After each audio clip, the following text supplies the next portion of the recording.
پھول پھل میں علیحدہ، یہ تمام چیزیں قدرت الہی کا اعلیٰ نمونہ ہیں۔ ایسے ہی تمام انسان شکل و صورت میں مشابہ ہیں مگر پھل میں مختلف، کوئی کافر ہے، کوئی مومن، کوئی فاسق ہے، کوئی متقی، کوئی ولی ہے، کوئی نبی۔ ظاہری صورت کے یکسانیت دیکھ کر اولیاء اور انبیاء کو اپنا مثل نہ سمجھو۔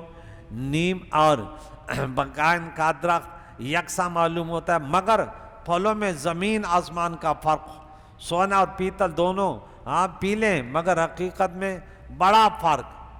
درخت ایک جیسے لیکن پھلوں میں الگ۔ اوتو بھی متشابہہ، پھر جنت کے پھل ملیں گے تو کہہ رہے ھذا الذی رزقنا من قبل، یہ تو ہمیں دیے گئے، بولے نہیں، ارے اس کے ذائقے الگ الگ ہے۔ تو انسان بظاہر تو نظر آتے ہیں لیکن ان کی حقیقتیں، لیکن آپ کوئی پوچھے انسان کیسے تو اس کا یہ نہیں بولا کہ 2 ہاتھ ہے 2 پاؤں ہیں، بولے یہ عالم دین ہے، یہ پیر ہے، یہ ڈاکٹر ہے، یہ ہے، ان کے اوصاف بیان کیے جاتے ہیں۔ تو یہ آج کل جو لوگ کہتے ہیں آپ نبی کے بارے میں بتایا تو وہ تعریف کیسے کرتے ہیں، کہتے ہیں ہمارے جیسے 2 ہاتھ 2 پاؤں۔ یہ کسی انسان نے آج تک انسان کی تعریف ہی نہیں کی۔ ہمارے حضور وہ ہیں کہ جو اس سے زبان سے نکلا وہی ہو گیا۔ اگر شجر کو اشارہ کر دیا تو سجدہ کرتے ہوئے، پتھر کو ہاتھ اٹھا کے کلمہ پڑھوایا تو کلمہ پڑھا، جانور آئے تو فریاد کرنے لگے، ہرنی آئے تو فریاد کرنے لگی۔ تو وہ نبی کی ذات ہے، تعریف اس طرح ہوتی ہے۔ آپ پتہ نہیں کیا کیا، اللہ کے بندے میں سب سے کامل بندے وہ انبیاء ہوتے ہیں۔ تو اے لوگوں انظروا دیکھو الی ثمر، ان کے پھلوں کو، اذا اثمر جب وہ پھل دے، جب وہ پک جائیں تو دیکھو، ان فی ذلک لآیات لقوم یؤمنون، بے شک اس میں اس قوم کے لیے یہ سب چیزیں اللہ کی وحدانیت پر دال ہے، لیکن مسلمانوں کے لیے وہ دیکھتے کہتے اللہ کی قدرت دیکھ یار، یہ کیسے ایک ہی پانی سے یار الگ الگ ذائقے، ایک ہی زمین سے الگ الگ درخت، الگ پھل، الگ ذائقے الگ، کیا قدرت کے کرشمے ہیں۔ ہر چیز میں اللہ کی وحدانیت، اللہ کی یکتائی، اس کے معبود و برحق ہونے کی نشانی ہے۔ یعنی اس سے 2 باتیں معلوم کرو، ایک یہ کہ جو رب ایک پانی سے اتنی قسم کی سبزیاں پیدا فرمانے پر قادر ہے، وہ ایک سور کی پھونک سے سارے عالم کو مارنے اور زندہ کرنے پر بھی قادر ہے، لہذا قیامت برحق ہے۔ دوسرے یہ کہ وہ رب ایک پیغمبر کی تعلیم سے گلشن ایمان و ایمان میں ہزارہا سبزے پیدا فرمانے پر بھی قادر ہے۔ ولایت، قطبیت، غوثیت، علم، عمل و حکمت سب اس بارش نبوت سے پیدا ہوتے ہیں۔ یہ سب نبوت کے بارش سے پیدا ہوتے ہیں۔ اس سے معلوم ہوا کہ علم نباتات سیکھنا بھی بڑا مفید ہے، ان سے بڑی بڑی باتیں انسان کو مل جاتی ہیں۔ کریم مولا سے دعائیں قرآن مجید، فرقان حمید کے تعلیمات سیکھنے اور اس کو سمجھنے، پھر اس پر عمل کرنے کی توفیق عطا فرمائے۔ وصلی اللہ تعالی علی خیر خلقہ محمد وعلی آلہ واصحابہ اجمعین برحمتہ۔